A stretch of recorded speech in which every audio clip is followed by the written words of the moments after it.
Welcome back to the IBFP. Here's your host, Boxing News.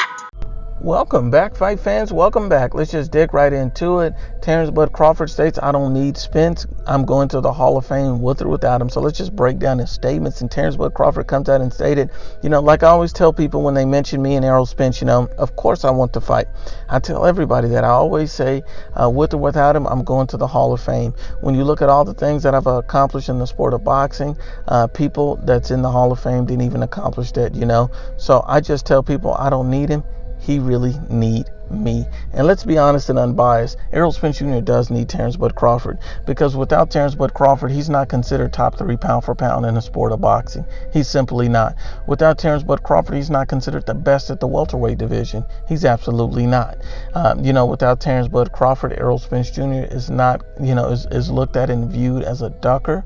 And, he's not the boogeyman of the division, because how are you the boogeyman when Terence Crawford is chasing you? We have to be honest and unbiased about it, and that's the absolute truth. Terence Crawford was undisputed at 140 pounds. You have fanboys come out and say, oh, this and that about his resume. What does his resume have anything to do with Errol Spence Jr. avoiding and ducking Terence Crawford? Let's cut that off right now. And let's also look at it. His resume is stout. It is good because he has beaten world champions. He's won titles in multiple divisions, and he was already an undisputed champion. So he's a multiple division world champion. He's a top pound for pound fighter, and he was undisputed at 140. He won a world title in his first fight at 47. And, you can make a lot about Jeff Horn. Honestly, I think Jeff Horn beats Mikey Garcia, bullies him at 147 pounds. Jeff Horn is just too big. You see what happened when he fought Manny Pacquiao, and Manny Pacquiao was a much stronger fighter than, Mikey Garcia at 147.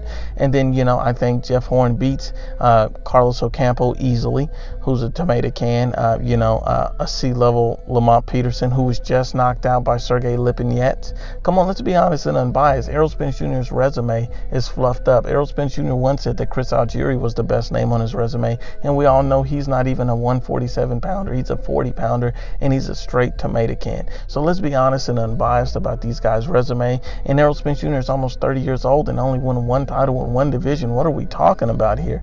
We have to be honest and unbiased. Of course, Terence Crawford is going to the Hall of Fame. His ticket's already punched. It's already set. Errol Spence Jr. is the one who needs to raise his level and get to the point where he takes that fight, because Terence Crawford for Errol Spence is a legacy-defining fight. For Terence Crawford, Errol Spence Jr. really doesn't matter in the grand scheme of things, because his legacy is pretty much set. But, Terence Crawford is wanting to be even bigger, even better, and wanting even a better resume, even better legacy. And at the end of the day, regardless of, how you view the fight and who wins or what happens, you see that Terence Crawford is the only one pushing from this fight. You see that Errol Spence Jr. is looking in each and every direction but Terence Crawford's.